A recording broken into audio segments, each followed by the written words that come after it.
In the months after Michael's death, everyone was rushing to cash in. Every network aired a special tribute. Sony and AEG were rushing out a new movie. None of this surprised me. I've been following the saga for 5 years.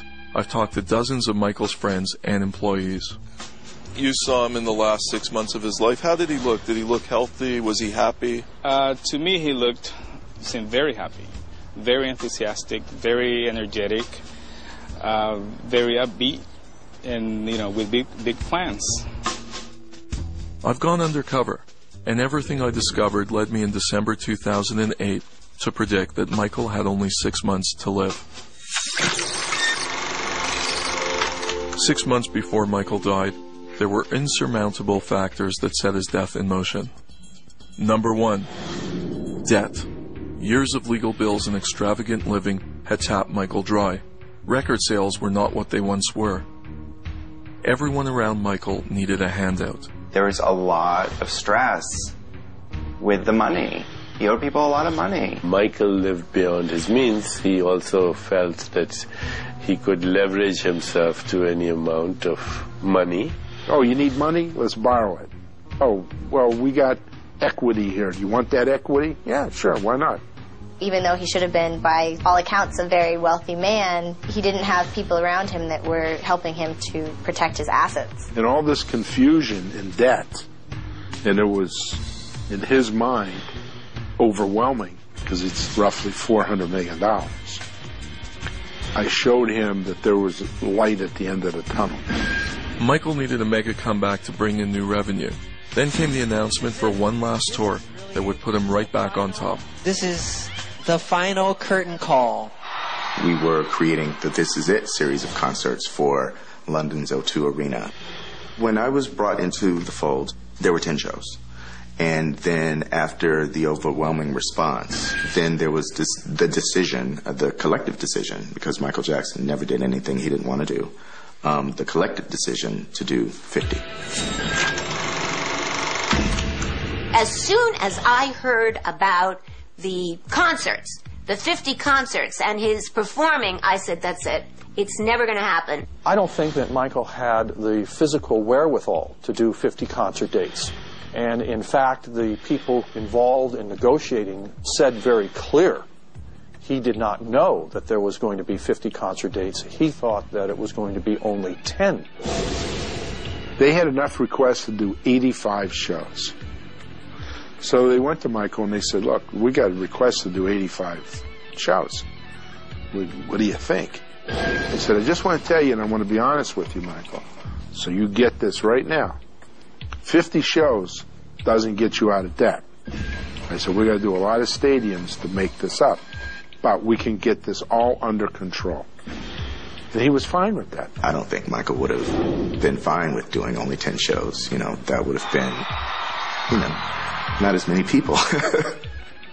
He agreed to it. He signed it. Now, he would say to people, oh, I went to sleep and I agreed to 10 shows and I woke up and now I'm doing 50. That's his way of saying, I agreed to do 10, but by popular demand, I have to do 50. The debt alone could not have pushed Michael to take on an overwhelming obligation of 50 shows. There was a second factor that never materialized: Michael's inner circle. People around Michael Jackson were what we call enablers. They had a lot to gain from him and a lot to lose from him. He was dependent and ruled by others, and that really contributed to his demise. He had ruthless people around him who found him to be extremely vulnerable. They're all sycophants. They're parasites. Most of them financial parasites. He was surrounded by people who were just interested in how much money he can make for them. Michael would go from advisor to advisor, attorney to attorney. If he had an ache or pain, someone would say, take this. I ran out of this. Can I have some more? Yes, of course. I mean, the guy had a couple doctors, so I don't think everyone knew exactly what he was taking. Of all the doctors around Michael in the last 6 months of his life, one in particular emerged as a powerful player, Michael's personal spokesperson, Dr. Tome Tome. Shortly after I made my prediction that Michael had only 6 months to live, Dr. Tome Tome told the media that my claims were a complete fabrication. I was suspicious about Dr. Tome, especially after I did a background check on him with the American Medical Association. I couldn't find any evidence that he was indeed a medical doctor. I don't know where Tome came from.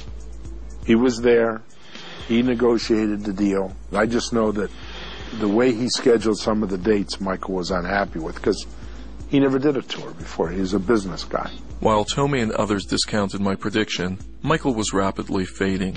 The worldwide media started to pick up the story. The closer the tour came to arriving, the more shots we saw of him looking very haggard, in a wheelchair, on crutches or whatever. Yeah, I noticed that he seemed a little tired because of the rehearsing, which would take a toll on anyone. I know from Mr. Ortega, and I know from other sources that Michael was in pretty good shape, actually. I think it was part publicity and part legitimate medical issues. I don't think anyone would deny that he was suffering in those last months of his life. He had issues with his lungs, he was anorexic, he was weak, he was in constant pain. I was amazed how Tome Tome argued that Michael had a clean bill of health, especially in light of events 2 weeks earlier, when Tome told the media Michael was too ill to fly to testify in the multi-million-dollar lawsuit launched against Michael by the Prince of Bahrain. Despite growing reports, Michael passed a physical exam for the 50 shows that has since been called into question. How is it humanly possible that he passed the physical for the AEG performance in London? One of the things that we all want to see is that physical examination. How in the world could it possibly be unless somebody had their eyes closed? How does a so-called healthy person end up in cardiac arrest in the back of an ambulance? The real life story doesn't match up with the story we are told on paper. This is the ambulance that rushed Michael to the UCLA hospital on June 25th. The whole world's eyes were watching this ambulance, praying that Michael Jackson was still alive. Michael's body was placed on this gurney. He was administered oxygen. They were trying everything to revive him. Unfortunately, by the time Michael arrived at UCLA hospital, it was too late. Dr. Murray was inside this ambulance the whole time by Michael's side, and Dr. Murray became the focus of the investigation surrounding Michael's death. This story doesn't end with Dr. Murray. This story runs much deeper. I can't stand for a person to be dishonest, number one. I can't stand for a person to cheat another person, no matter what. And I believe in all fairness because I'm fair. I love people, but I don't like the evilness of people. You can separate that, huh? This is the drug that Dr. Murray said that he gave Michael Jackson. Anybody witness what happened? No, just the doctor, sir. Before this is all over, you will find other people being named.